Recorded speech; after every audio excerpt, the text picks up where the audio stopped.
Happy Onam. എല്ലാവർക്കും happy Onam.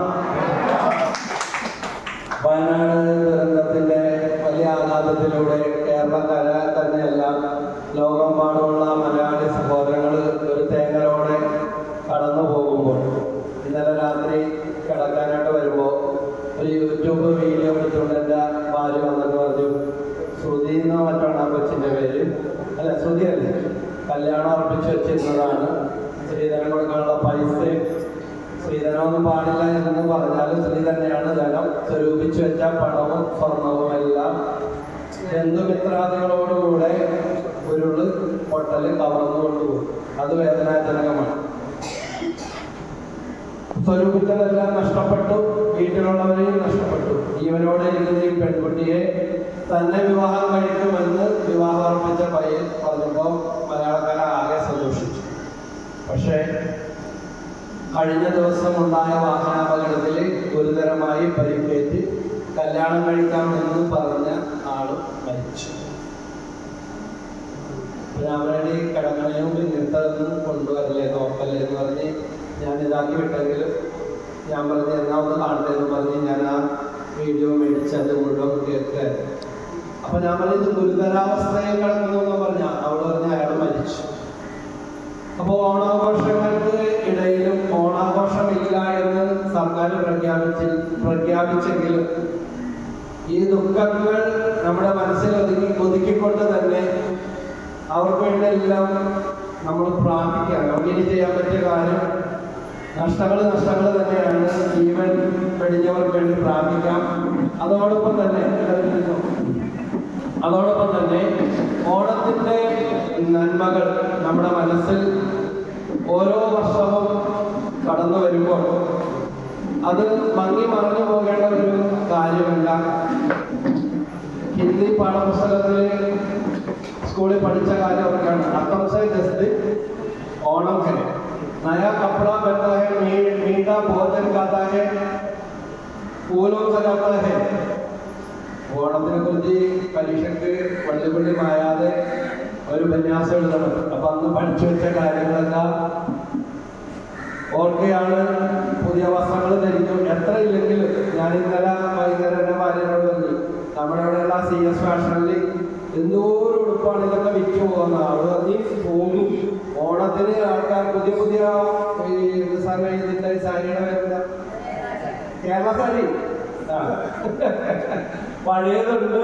എന്നാലും എന്നോട് പറഞ്ഞ് എനിക്ക് വരണം, എനിക്ക് ഈ പ്രാവശ്യം ഒന്നും പുതിയത് മേടിച്ചു തന്നെ, രാത്രി കിടക്കാൻ പറ്റുമെന്ന് പറഞ്ഞ് സെറ്റ് സാരി മേടിച്ചില്ലല്ല. ഞാൻ പറഞ്ഞ് മേടിക്കാൻ ഓർമ്മയുണ്ടെന്ന് പറഞ്ഞു. അപ്പോ നാളെ നമ്മളെ വൈകുന്നേരം നടക്കുന്ന പ്രാർത്ഥനക്ക് ഞാൻ പറഞ്ഞു പായസം കൊടുക്കണം എന്ന് പറഞ്ഞു. അവള് പറഞ്ഞു ഓർഡർ കൊടുക്കാം, എനിക്ക് വയ്യല്ല എന്ന് പറഞ്ഞു. അപ്പൊ ഞാൻ പറഞ്ഞു ഞാൻ ഉണ്ടാക്കിക്കൊള്ളാം എന്ന് പറഞ്ഞിരിക്കുകയാണ്. അപ്പോ എന്തായാലും ഓണം പലവിധ നന്മകളും ഓർമ്മകളും എല്ലാ മനുഷ്യരും ഒരുപോലെയാണ് എന്ന് ഉള്ള ആ ഒരു മെസ്സേജാണ് ഇങ്ങനെ പാട്ടിൽ പാടുന്നുണ്ടല്ലോ. നമുക്ക് എല്ലാം അറിയാവുന്ന ഒരു പാട്ടാണ്. മാവേലി നാടുവാണിടും കാലം മനുഷ്യരെല്ലാരും ഒന്നുപോലെ, അല്ലേ? ഒന്നുപോലെ അല്ലേ? കള്ളവുമില്ല ചതിയുമില്ല എള്ളോളമില്ല പൊളിവചനം, ബാലമരണങ്ങൾ കേൾക്കാനില്ല ആപത്തങ്ങാർക്കോ മുട്ടില്ല താനും. കേരളം ഭരിച്ചിരുന്ന മഹാബലി രാജ, അതായത് നന്മകൾ നിറഞ്ഞ ആ ഒരു ഭരണത്തിന് കീഴിൽ ഓർമ്മകൾ പിന്നിടുമ്പോൾ ഇന്ന് അതെല്ലാം ഓർമ്മകളും സ്വപ്നങ്ങളും മാത്രമായിട്ട് അന്യമായി കൊണ്ടിരിക്കുകയാണോ എന്ന് കൂടെ വിചിന്തനം ചെയ്യാനുള്ള ഒരു അവസരമാണ്. എന്നാലും ഈ ഓണം ജാതി മത ഭേദമന്യേ നമ്മളെല്ലാവരും ആഘോഷിക്കുമ്പോൾ ഒത്തൊരുമയുടെയും സ്നേഹത്തിന്റെയും മാധുര്യത്തിന്റെയും പങ്കുവെക്കലിന്റെയും. ഇപ്പൊ ഈ പൂക്കളങ്ങളുടെ കാര്യം സാറ് ചോദിച്ചത് ആരാ വരച്ചത്, ആരാ പൂട്ടത്, കുറച്ചുപേരെയൊക്കെ സാറിന് അറിയാം. പക്ഷെ പൂക്കളം ഇട്ടവർക്കെല്ലാം ഓരോ സമ്മാനം കൊടുക്കണം എന്ന് പറഞ്ഞാൽ ആരൊക്കെയാണെന്ന് കറക്റ്റായിട്ട് അന്നേരം തന്നെ അറിയാൻ. എന്തായാലും സാരമില്ല, വളരെ നന്നായിട്ടുണ്ട് പൂക്കളം. എനിക്ക് തോന്നുന്നത് ഞാനിവിടെ ഇത്രയും വർഷം ഇങ്ങനെ ഓണത്തിൽ പങ്കെടുക്കാൻ ഒരു വലിയ ഭാഗ്യം കൂടെ എനിക്ക് വേറെ പ്രോഗ്രാം കൂലമ്പാകലിൽ പക്ഷേ സാറിന്റെ പരിപാടി കഴിഞ്ഞിട്ട് നമുക്ക് കാര്യമുള്ളൂ. നമ്മുടെ ഒരു കുടുംബാംഗത്തെ പോലെ നമ്മുടെ കുടുംബത്തിലും അതുപോലെ സാറിന്റെ പ്രസ്ഥാനവും പ്രവർത്തനവുമായിട്ട് അന്ന് മുതൽ ഇന്ന് വരെ ചേർത്ത് നിർത്തുന്ന ഒരു അനുഭവമാണ് ലഭിച്ചുള്ളത്. എനിക്ക് തോന്നുന്നു കുടുംബത്തിൽ തന്നെ ഇത്രയും ജോലിക്കാരോട് ഇത്രയും അടുപ്പവും സ്നേഹമുള്ള ഒരാള് വേറെയില്ല. ആരെങ്കിലും വല്ല ഒരുപാടുണ്ട്. അപ്പൊ ഫ്രൂട്ടോമാൻ കുടുംബത്തിൽ തന്നെയല്ല, ഞാനും എറണാകുളത്ത് പോപ്പുലർ കുട്ടക്കാരൻ എഞ്ചിൻ ബിൽഡിംഗ് 4000 തൊഴിലാളികളുള്ള സ്ഥാപനം, അതുപോലെ പലതും ചെറുതുമായ സ്ഥാപനങ്ങളിൽ പല ജോലി ചാട്ടവും ഓട്ടവും കഴിഞ്ഞാണ് ഇന്ന് ഇങ്ങനെയുള്ള മോട്ടിവേഷൻ ക്ലാസ്സൊക്കെ ആയിട്ട് പോകുമ്പോൾ ഒരിടത്തും ജോലിക്കാരോട് ഇത്രയും സ്നേഹം. ജോലി കഴിഞ്ഞ് അവരുടെ ജോലി കൊടുക്കുന്നു, വല്ല ബോണസ് എന്തെങ്കിലും ഉണ്ടെങ്കിൽ കൊടുക്കും.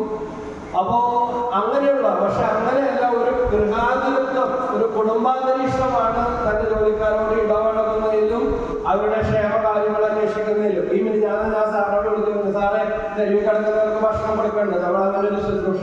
സാറിന് അതിനൊന്നും പരസ്യവും കാര്യമൊന്നും ഇഷ്ടമല്ല. ഒത്തിരി നാളായിട്ട് വഴിയരികെ കിടക്കുന്നവർക്ക് ഭക്ഷണം വിതരണം ചെയ്യുന്നതിന് ഇപ്പൊ അത് കുറെ പ്രത്യേകതയുണ്ട്. ഓണത്തിന്റെ സമയം വഴി കിടക്കുന്ന ആളുകൾക്ക് ഭക്ഷണം കൊടുക്കുന്നതിന് വേണ്ടി സാറ് വരിയാക്കരി കോളിയാട്ടിന്റെ കടയിൽ നിന്ന് എടുത്തോ. അപ്പോൾ ഞാൻ അത് പറയാൻ പാടില്ല, പറയുന്ന സാറിന് ഇഷ്ടമല്ലെങ്കിലും ഏത് നല്ല കാര്യത്തിനും വേണ്ടി സാറിന്റെ മുമ്പിൽ ആര് ജാതി മത ഭേദം എന്നെ സമീപിച്ചിട്ടുണ്ടോ ആ ഒരു സന്മനസ്സും സഹായവും എപ്പോഴും കാണിക്കുന്ന വ്യക്തിയാണ്.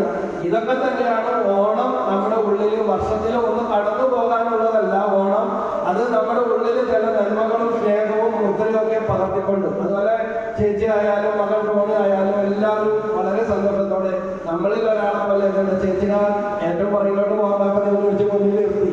അങ്ങനെയൊക്കെ ആ ഒരു കുടുംബ അന്തരീക്ഷം തന്നുകൊണ്ട് ഇവരെല്ലാം ആ രീതിയിലാണ് ഇടപെടുന്നത്. അതുപോലെ തന്നെ നിലനിൽക്കേണ്ട ദീർഘായുസ് ദൈവം അവർക്ക് ആ കുടുംബത്തിനും മക്കൾക്കും മകളും എല്ലാവരും അതുപോലെ തന്നെയാണ്. ഒത്തിരി കൊടുക്കട്ടെ എന്ന് പ്രാർത്ഥിക്കുകയാണ്. ഫ്രൂട്ടോമാൻ സംരംഭത്തിന്റെ കൂടുതൽ ഉയർച്ചയ്ക്ക് നന്മക്ക് വേണ്ടി പ്രാർത്ഥിക്കുന്നതോടൊപ്പം ഇന്നിവിടെ ഒരുമിച്ച് കൂടിയ എല്ലാവർക്കും ഓണത്തിന്റെ എല്ലാ നന്മകളും ആശംസകളും ചേർന്ന്